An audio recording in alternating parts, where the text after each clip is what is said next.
Saludos amigos, gracias por la amabilidad de la compañía. Soy Cristino del Castillo y este es su programa A Quemarropa. Leí ayer una crónica en un diario europeo a propósito del inicio de esta incursión militar de Rusia en Ucrania, que comenzaba diciendo lo siguiente: la escalada de las tensiones en el este de Europa acaba de desbordarse. La verdad es que todo esto que estamos presenciando habla muy mal del liderazgo mundial. La diplomacia fue incapaz de evitar que sucediera eso que estamos viendo en Ucrania, que pues lo que hacen es que le adicionan a la humanidad más sufrimiento del que ha estado padeciendo como consecuencia de la pandemia. Nosotros vimos una situación que estuvo en manos de políticos experimentados que se reunieron en distintos escenarios. Vimos cómo desfilaban por Moscú los líderes europeos, encuentros al más alto nivel entre los líderes de Rusia y Estados Unidos, los jefes de las diplomacias de los dos países discutiendo el problema, pero no fueron capaces de buscar vías de avenencia, puntos de coincidencia para evitarle al mundo todo este problema derivado de esas acciones militares, incluyendo destrucción y muerte, y al mismo tiempo los efectos en la economía mundial, muy golpeada por la pandemia. El secretario general de Naciones Unidas dijo, al anunciarse la ofensiva rusa en Ucrania, que estaba convencido de que no pasaría nada grave. Me equivoqué. Eso dijo Antonio Guterres, que estuvo callado el secretario general de la organización más representativa que tiene el planeta. Estuvo callado durante todas las semanas que duró ahí el conflicto, que se estuvo debatiendo en la mesa del diálogo, excluido totalmente. Ya al final ofreció unas declaraciones y lo hizo tomando partido a favor de uno de los involucrados en el problema, lo cual se supone que no debe hacer el representante de una organización mundial, una organización interestatal donde están representados todos los países. Se supone que debe preservarse como ente de moderación, el representante de la entidad más, valga la repetición del término, representativa que tenemos actualmente, donde está el grueso de la comunidad internacional. Y bueno, yo creo que ya pudiéramos preguntarnos en todo esto, ¿quiénes son quién gana y quién pierde? Yo creo que hay algunas de las partes que pierden por un lado, ganan por la otra. Hay también quienes son perdedores netos de esta crisis. Bueno, y yo creo que el mayor perdedor es precisamente Ucrania. Ucrania es un perdedor neto en todo esto, porque no gana absolutamente nada y pierde mucho. muchísimo. Yo digo que Ucrania ahora mismo tiene un gran problema, y es que sus líderes no tienen experiencia. El alcalde de Kiev actualmente es un boxeador. No ha hecho en su vida nada más que estar en un cuadrilátero, enfrentándose con otros contendientes. Esa ha sido su vida hasta que dio el salto a la política. Y el presidente actual, Volodymyr Zelensky, es un comediante. Aunque él se graduó en una escuela de derecho, toda su vida lo que ha hecho es humor. Como humorista fue un hombre exitoso, porque llegó a tener en Ucrania el programa de televisión de mayor rating. Un programa muy esperado por todos los ucranianos. Y de ahí entonces dio un salto a la política, aprovechando su popularidad. Pero no tenía en absoluto experiencia política. Y entonces a un hombre como ese le ha tocado manejar una crisis de este tamaño. Él ganó unas elecciones con más de un 70%. Fue una victoria aplastante la que él obtuvo, porque él hizo una campaña parecida a la de Donald Trump, exacerbando los nacionalismos y denunciando una traición por parte de aquellos que firmaron los acuerdos de Minsk. Esos acuerdos que han estado en la discusión, que Rusia ha presentado como la solución al problema, ha estado reclamando su cumplimiento. Fue un acuerdo al que se arribó en la capital de Bielorrusia con los auspicios de Angela Merkel y el entonces presidente francés François Hollande. Allí el gobierno de Bielorrusia prestó sus buenos oficios, prestó los lugares para la discusión, apoyó con logística esas conversaciones que dieron a luz ese acuerdo, y que bien pudo haber sido un mal arreglo, pero una solución que le hubiera permitido a Kiev recuperar el Donbass, porque esos acuerdos contemplaban la reincorporación a la soberanía de Ucrania de esos territorios, y la condición era que, como hay allí una población mayoritariamente de ascendencia rusa, se le diera cierta autonomía. Esa era una condición, pero en definitiva eso implicaba un retorno de esos territorios a la soberanía de Ucrania. Usted puede decir, bien, pero es un retorno condicionado, porque nosotros allí vamos a tener que vernosla con un gobierno local.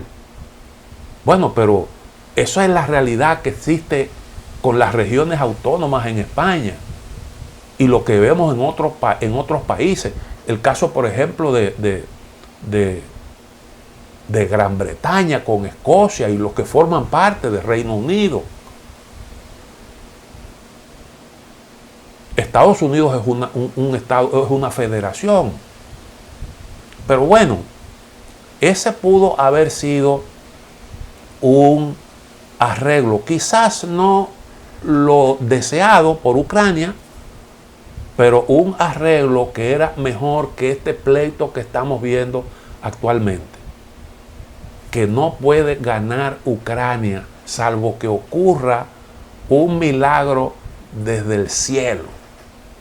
Solo así pudiera cambiar el curso de los acontecimientos.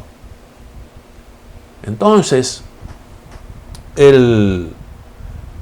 yo recuerdo, nunca olvido una expresión del profesor Bosch, algo que él dijo sobre su participación en las elecciones de 1966. Él llegó a decir: yo participé en esas elecciones sabiendo que no iba a ganar, sabiendo que no tenía posibilidades de vencer, pero participé porque era una forma de conseguir el rápido abandono de las fuerzas norteamericanas de ocupación del territorio nacional. Así es como se manejan, entiendo yo, los líderes responsables. Cuando usted sopesa la realidad y usted prioriza el interés nacional. Y a mí me parece que el interés nacional, independientemente de esos sectores que exigían sangre, porque durante la campaña electoral se le insufló ese sentimiento nacionalista, pues lo correcto hubiese sido ir avanzando por etapas, recuperar esos territorios, ver cómo el país pudiera entrar en una dinámica de crecimiento económico, de fortalecimiento, y a partir de ahí entonces usted plantearse nuevos objetivos, pero jamás provocar eso que ha ocurrido, que no era difícil adivinar que podía suceder, porque ya Ucrania había perdido Crimea. Permítame hacer una pequeña pausa. Volvemos en un momento. Decíamos en el segmento anterior que Ucrania es el perdedor neto en esta crisis. Perdió Crimea, con toda seguridad perderá la región del Donbass, y no como están planteadas ahora las líneas fronterizas, sino probablemente el Donbass completo, porque las milicias populares de las dos autoproclamadas repúblicas han avanzado por las líneas del frente, y eso tiene un propósito muy claro.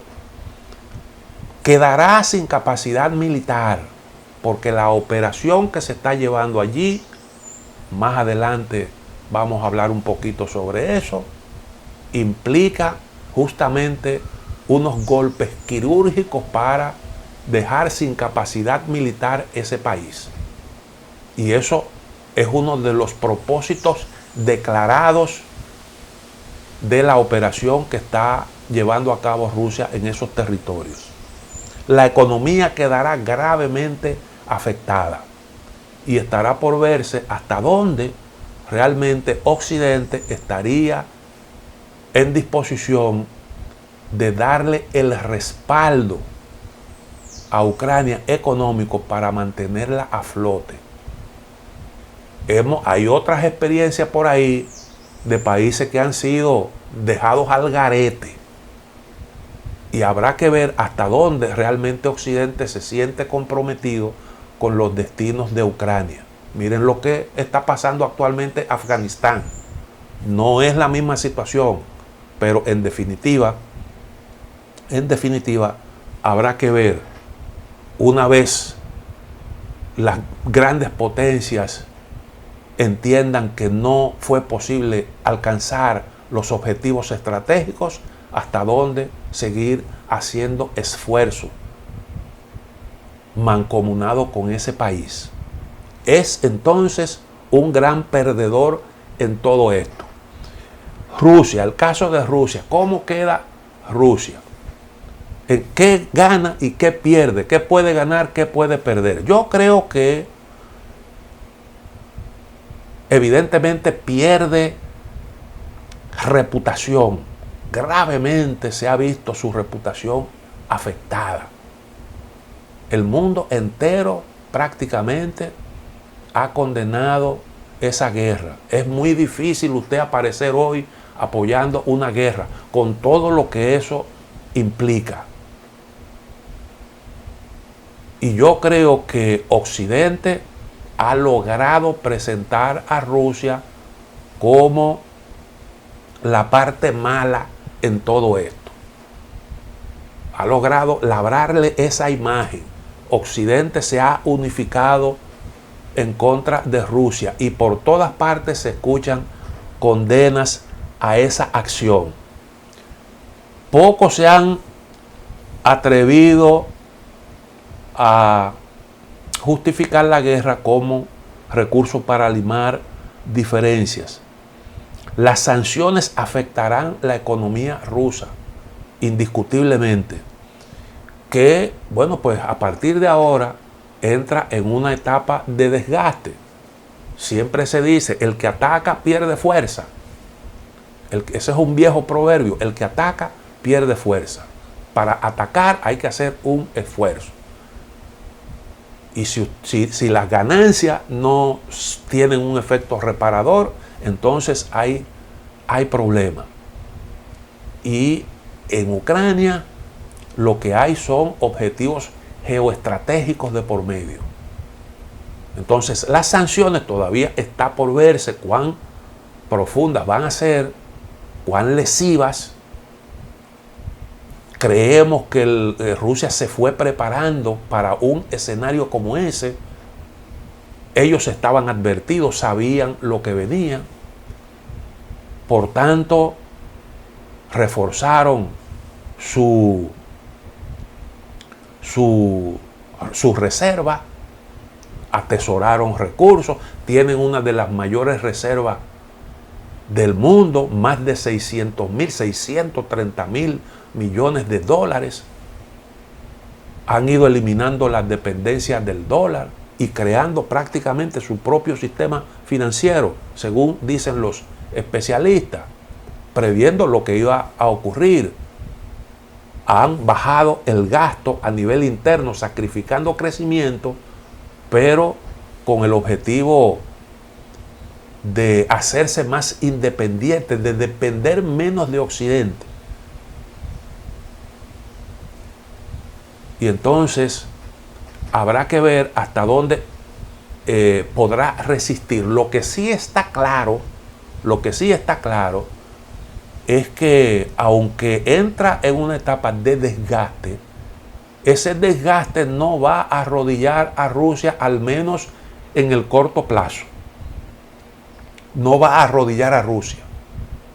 Eso puede tener efecto en mucho tiempo, porque Rusia puede resistir mucho. Tomando en consideración las condiciones de su economía, puede resistir un largo tiempo. Además, sus principales productos de exportación no creo que lo toquen con estas sanciones, porque eso sería crear una crisis energética mundial de gravísimas consecuencias. Y por tanto ahí tienen asegurados unos ingresos. Pero además, recuerden, lo hemos analizado en otros programas, la experiencia de Irán, en donde le aplicaron durísimas sanciones. Y evidentemente eso afectó duramente Irán. Porque Irán hubo un momento que estaba exportando una gran cantidad de petróleo y eso se rebajó significativamente como consecuencia de las sanciones. Irán entonces se abrió camino con la ayuda de China. Le vende a China a unos precios más bajos, pero esa es una alternativa. Y logró fomentar intercambios con ese país y por ese lado amortiguar ese golpe. Rusia tiene también esa posibilidad y el efecto será poner a China, acercar Rusia a China, que no es un efecto deseado, conveniente para Estados Unidos. Ahora, en el corto plazo yo creo que Rusia será un país ganador. ¿Por qué? Bueno, porque en el corto plazo va a conseguir los objetivos que se planteó. ¿Cuáles son esos objetivos? Bueno, evitar que Ucrania ingrese a la OTAN. Dicen, pero eso no estaba planteado. Sí estaba planteado, porque la condición, uno de los problemas que estaban sobre la mesa de la discusión era la posibilidad de una renuncia de la OTAN a incorporar a Ucrania en su seno. Y la OTAN no quiso renunciar a eso, lo que quiere decir que quieren tener abierta esa posibilidad. Ahora eso queda cerrado con esa operación. Pero además de eso, Rusia resuelve un problema, porque ahí había prácticamente una guerrita activa, porque habían unos enfrentamientos, unos bombardeos ahí en esa región del Donbass. Permanentemente habían ahí unos enfrentamientos y unas amenazas de incursión. Y es lo que esgrimió Putin en su discurso, en el que anunció su decisión y dijo: no podemos vivir permanentemente en esa zozobra. Bueno, pues en el corto plazo Rusia va a conseguir sus objetivos. Vamos a hablar un poco más adelante de cuál puede ser el alcance de esa operación, pero todavía eso no está lo suficientemente claro. Todo indica que ahí se sigue un esquema parecido al que se siguió en Georgia y en Moldavia. En Georgia hubo, ustedes recuerdan, un movimiento separatista, Osetia del Sur, Abjasia. Rusia reconoció esos movimientos separatistas, que es lo que acaba de hacer ahora en el Donbass. Y ahí, bueno, pues definitivamente, aunque no tiene ocupación formal de ese país, lo mantiene a raya. O el caso, por ejemplo, de Moldavia, en donde hubo una intervención y los rusos ocuparon esa zona fronteriza con Ucrania que le llaman Transnistria, que por cierto desde ahí ahora se están haciendo ciertas operaciones en el territorio de Ucrania, asediado desde distintos flancos. Eso aparentemente es el tipo de solución que allí se pretende, pero el tiempo es el que va a decir. Bueno,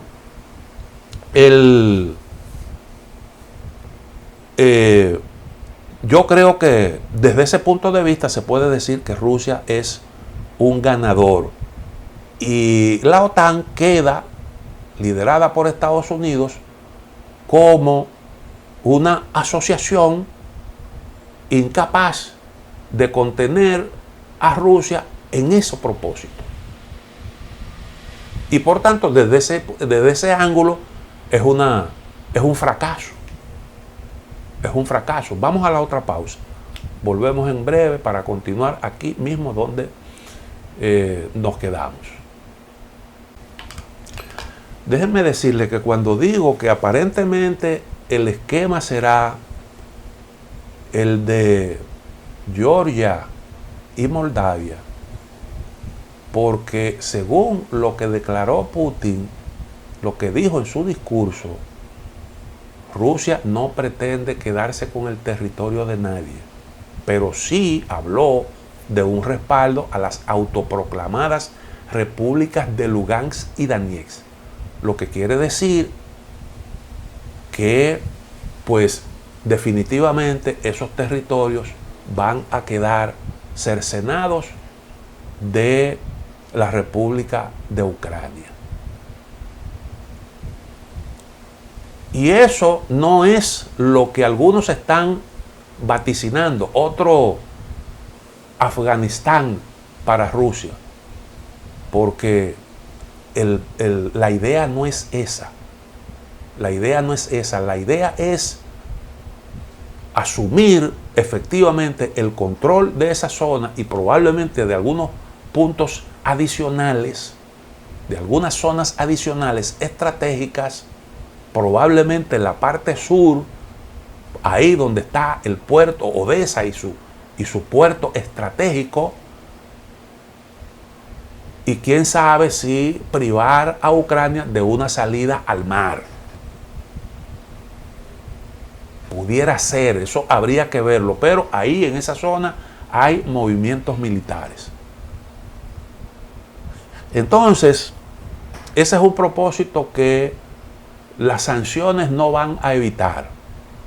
Las sanciones no van a evitar eso. Y lo que queda es la idea de que, bueno, no hay una proporcionalidad en cuanto a la respuesta. Y eso se asume como si no un fracaso, un síntoma de debilidad, de impotencia, porque frente al empuje de una potencia militar como Rusia, Occidente, todo el bloque occidental no ha podido implementar medidas efectivas. Entonces, con este paso, Rusia restablece su influencia en prácticamente todo el antiguo territorio de la Unión Soviética. Eso es casi el restablecimiento de la Unión Soviética. Solo que no hay una federación como tal, sino influencia decisiva de Rusia en esos territorios. Reforzó su influencia en toda el Asia Central, en esas repúblicas que están ahí, Kazajstán, Uzbekistán, Tayikistán, etc. Entonces, tiene el control de Georgia, Moldavia, evitó la revolución de colores en Bielorrusia y ahora está tomando medidas para mantener bajo su control Ucrania. Y con eso, ahí pues hay un cuadro totalmente diferente al que había hasta hace un tiempo. Y entonces vemos un jugador con una gran fuerza. Hoy en día un gran jugador con tremenda fuerza. Vamos a ver entonces un poco más adelante lo que eso implica. Entonces, además, Putin se convierte en un zar de Rusia. Porque con todo ese poder, Rusia está en el puñito de Vladimir Putin, indiscutiblemente. Eso de que hay movilizaciones, porque evidentemente que hay en Rusia opositores al gobierno de Putin, pero ahí pues Putin ha dado pasos importantes para mantener eso bajo control. Estados Unidos, ¿cuál es la realidad de Estados Unidos entonces? Bueno, gana porque logró desacreditar a ese gran rival, que es Rusia. Probablemente incrementará su venta de gas a Europa a muy buen precio. Y ha logrado unificar al bloque occidental. Hasta ahora, eso es lo que aparenta. Lo ha logrado unificar bajo su liderazgo. Yo no estoy seguro de cuál es la posición de Biden con respecto al problema de los precios del petróleo. Porque ustedes recordarán, Donald Trump quería que la OTAN, que la OPEP recortara la producción de petróleo para hacer que los precios subieran en una defensa de la producción de petróleo a partir del la tecnología del fracking de Estados Unidos, que requiere de determinados niveles de precios para tener rentabilidad y poder operar. Biden, sin embargo, le dio una vuelta, un giro a la cosa, y en vez de pedir recorte de la producción, lo que pidió fue que se incrementara para facilitar la recuperación de la economía. Incluso llegó a liberalizar reservas en un esfuerzo por bajar precios, que nosotros dijimos eso puede tener efecto, como evidentemente lo tuvo, pero un efecto muy temporal. Ahora, cuando uno ve todo esto, uno se pregunta, bueno, pero realmente hay un interés en bajar los precios del petróleo, en bajar los precios de los productos energéticos, porque el resultado de todo esto es que los precios de todos los commodities se han disparado. Y eso es un gran problema para Estados Unidos. Estados Unidos va a sufrir por esa parte, porque la gasolina muy probablemente tendrá que venderse más caro. La inflación en Estados Unidos puede llegar fácilmente al 10%. Y si la inflación en Estados Unidos se coloca a un nivel del 10%, imagínense ustedes lo que va a pasar, por ejemplo, con la región latinoamericana. Pues nosotros somos importadores de productos, en gran medida de productos de Estados Unidos. Eso indiscutiblemente se propagará, el proceso inflacionario de Estados Unidos se expresará en las economías de buena parte del mundo. Y bueno, ya ustedes saben lo que ha estado ocurriendo. Todos los commodities se dispararon de manera significativa. Y eso ya nosotros por aquí estamos perdiendo como consecuencia de esa crisis, aunque el teatro de operaciones esté aparentemente muy lejos. Entonces, pierde en el corto plazo Estados Unidos, creo yo, porque queda la sensación de que Occidente fue incapaz de contener a Rusia en sus propósitos. Afecta la imagen de Estados Unidos como líder mundial. Estados Unidos descartó la opción diplomática sin tener una respuesta efectiva y proporcional a las acciones de Rusia y por tanto sacrificó Ucrania. Eso realmente va a pesar y daña de alguna forma la imagen del presidente Biden de Estados Unidos y le va a afectar en las próximas elecciones. Ustedes pueden estar seguros de eso. Entonces, además, queda la sensación de que como consecuencia de una incapacidad, como están diciendo los republicanos ahora mismo en Estados Unidos, el mundo entonces tiene nuevos sacrificios.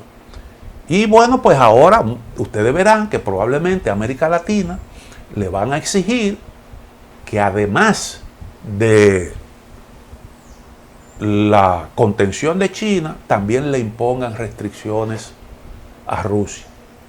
Lo cual implica, en medio de una situación difícil, más sacrificios para nuestros países. La derrota, una eventual derrota de los demócratas en las elecciones de medio término afectará la política exterior de Estados Unidos. Estados Unidos se va a convertir, como dicen Biden en la Casa Blanca, un pato cojo. Así le dicen cuando no tiene respaldo en el Congreso.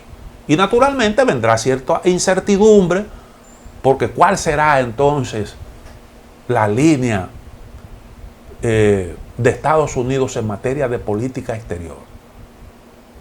Suponga que gane Trump, que pudiera darle una vuelta de 360 grados a la cosa. Y eso te produce incertidumbre porque no hay una garantía de políticas estables. Entonces, la economía de Estados Unidos también se verá afectada, como toda la economía mundial. Cuando usted impone sanciones, usted se está también autosancionando de alguna manera. Esa es una realidad. Y entonces, la estrategia en el Indo-Pacífico. La estrategia en el Indo-Pacífico. ¿qué mensaje le envía esta realidad que está ocurriendo ahora mismo a Taiwán? ¿Estará Taiwán en la misma disposición? ¿Le seguirá los pasos a Ucrania a sabiendas de que corre el riesgo de que China haga con ella lo mismo que está haciendo Rusia con Ucrania? Esa es la gran pregunta. Y frente a la imposibilidad de Occidente de actuar de forma contundente frente a un país que es muchas veces más poderoso que Rusia. ¿Cuál es la realidad entonces de la zona, de la estrategia nueva que anunció Estados Unidos para las zonas del Indo-Pacífico? Ese es un asunto que hay que ver detenidamente también. Otra pausa, volvemos en un momento. Nosotros comentamos aquí la nueva estrategia de Estados Unidos para la zona del Indo-Pacífico. Eso se publicó en la página web del Departamento de Estado. Y bueno, señalamos ahí los propósitos. Estados Unidos llega a fomentar la democracia, la transparencia, la lucha contra la corrupción, fomentar la cooperación en el ámbito económico, pero también hay ahí un componente de seguridad, que todos sabemos lo que eso implica. Una estrategia muy parecida a la que se ha seguido con respecto a Rusia durante todos estos años, una política de contención de China.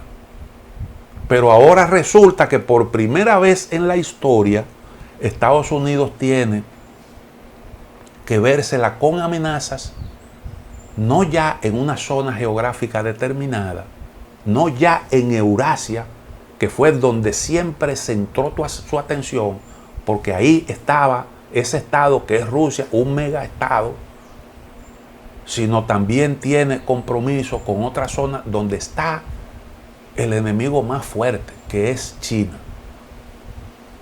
Y ahora se ve en la necesidad de mandar soldados para Europa, para proteger a esos países de Europa del Este que frente a una Rusia crecida se sienten vulnerables. Hay que reforzar ahí la seguridad. Y además de eso, aplicar una política de contención de Rusia. Mantener a raya a Rusia será un reto también. Y al mismo tiempo competir con China y competir en su propia región. Cuando los países de esa zona ven lo que ha ocurrido en Europa, que es también otro perdedor neto de esta crisis, porque Europa es otro perdedor, pues resulta que ¿qué ha ganado Europa? Lo único que ha ganado Europa es exacerbar su inseguridad energética, porque ahí hay un riesgo alto planteado.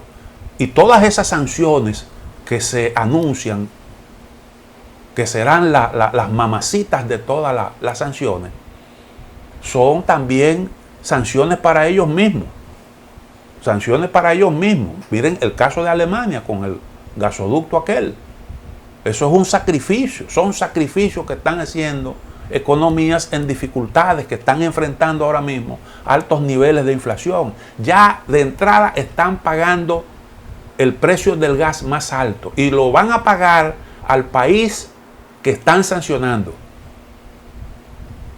Y entonces parece esto como una incongruencia. Bueno, Europa es un gran perdedor. La pregunta es, ¿se animará Europa a acompañar a Estados Unidos con el nivel de radicalismo que Estados Unidos ha estado exigiendo y que exhibe ahora mismo Gran Bretaña? ¿Se animará a arriesgarse y sufrir tener que enfrentar más dificultades con una China que es su principal socio comercial? ¿Qué va a ocurrir con los países que son miembros del grupo aquel de los 4, donde está Japón y en donde está India, que son países consumidores netos de productos energéticos. India, que depende en gran medida de Rusia en lo que tiene que ver con eso, actuarán con la misma soltura y con la misma disposición que exhibieron en un momento determinado. Son preguntas que hay que realmente hacerse, porque esto pudiera entonces debilitar esa estrategia estadounidense de cara a enfrentar a China. Además de que, como dijimos, y hemos estado repitiendo una y otra vez, el refugio de Rusia frente a estas sanciones será China, y China le va a sacar provecho a eso. Por tanto, hay también un ganador que no ha participado, que no ha tenido que movilizar tropas ni hacer absolutamente nada. China sigue sacando ventaja de todos los movimientos militares y todos los esfuerzos que hacen los guerreros en el mundo. Y China hace negocio. Esa ha sido la política que a ellos les ha beneficiado. Lo hizo en Irak, lo hizo en Afganistán, lo está haciendo en Siria y ahora lo va a hacer también con Rusia. Y un buen negocio, porque es muy bueno cuando tú tienes ahí en tus manos una potencia que busca un amparo. Y entonces, desde ese punto de vista, eso es indiscutiblemente que un fracaso para Estados Unidos, un efecto negativo. Miren el caso de Europa. Ya Europa está recibiendo refugiados. Ya comienzan los refugiados. Lo mismo que pasó con las guerras en Afganistán, en Oriente Medio. Ahí ha habido unos flujos que no se detienen todavía. Hubo un momento crítico en el que hubo que reunir a todos los integrantes de la Unión Europea para establecer cuotas, y un lío porque nadie quería asumir ningún tipo de carga, y los refugiados llegando por pila. Estados Unidos no estuvo expuesto a eso, y ahora entonces Europa, que fue marginada de las discusiones, porque Estados Unidos llevó a cabo las discusiones, después se cuidó para no proyectar precisamente esa sensación de que estaba marginando a sus socios europeos, pero en definitiva las decisiones las tomó siempre Estados Unidos. Y entonces esas son de las cosas que hay que realmente ver. Bueno, ¿qué es lo que cuál es la estrategia aparentemente de Rusia en Ucrania? Fíjense que hay unos ataques en distintas zonas, en distintos lugares. En Kiev, la capital, en la parte sur del país, en el este, en donde está, por ejemplo, la parte noreste, donde está Kharkov, ahí más arriba del Donbass. Son diferentes puntos. Odessa, que ya lo mencionamos, la parte sur. Y lo que dicen los responsables rusos es que se trata de operaciones de precisión para atacar los radares y dejar a Ucrania sin formas de defenderse de ataques aéreos, atacar los aeródromos para eliminar, neutralizar la aviación, atacar los buques de guerra, y entonces dejar a Ucrania solo con la posibilidad de movilizarse por tierra. Y según los estrategas rusos, ese es un objetivo en el que se avanzó en el primer día de combate. Por eso es que Putin habla de desmilitarización.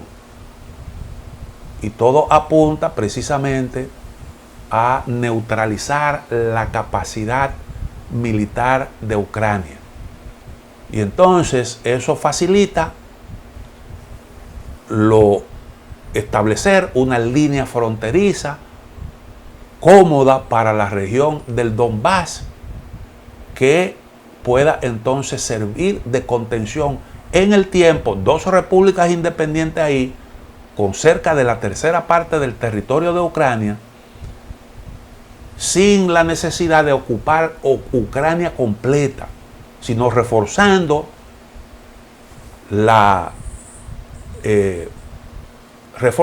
seguridad de esa zona que ya está en su control y que está habitada mayoritariamente por una población de ascendencia rusa. Y eso le garantiza tranquilidad en esos territorios, pues no es lo mismo cuando usted ocupa un territorio que está habitado por gente que son enemigos tuyos. Ahí tú le estás, como dijo Putin, dándole protección a tu propia gente. Y eso es lo que le da también cierta seguridad al área de Crimea, poblada también mayoritariamente por rusos.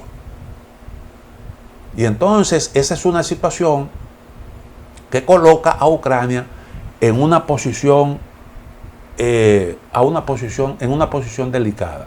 Hemos oído las mismas argumentaciones que escuchamos cuando hay intervenciones de este tipo.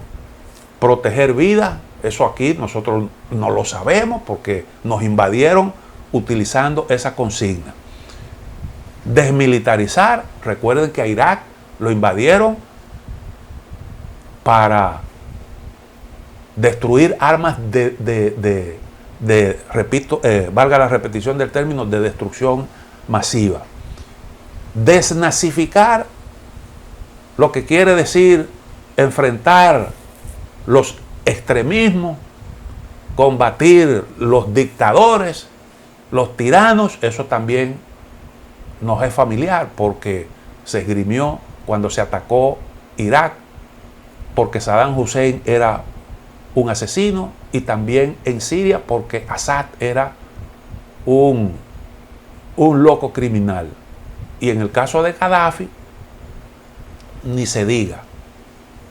Entonces, estas son situaciones que uno entiende como maniobras de las grandes potencias que no pueden ninguna alegar inocencia, porque actúan en contra del derecho internacional, hacen lo que le da la gana cuando se sienten con fuerza para ello. Y entonces el resto del mundo está a merced de lo que dicen los grandes jugadores, y somos los que pagamos la cuava en todo este juego. Llegamos al final de A Quemarropa. Dios mediante, el próximo lunes estaremos nuevamente con ustedes.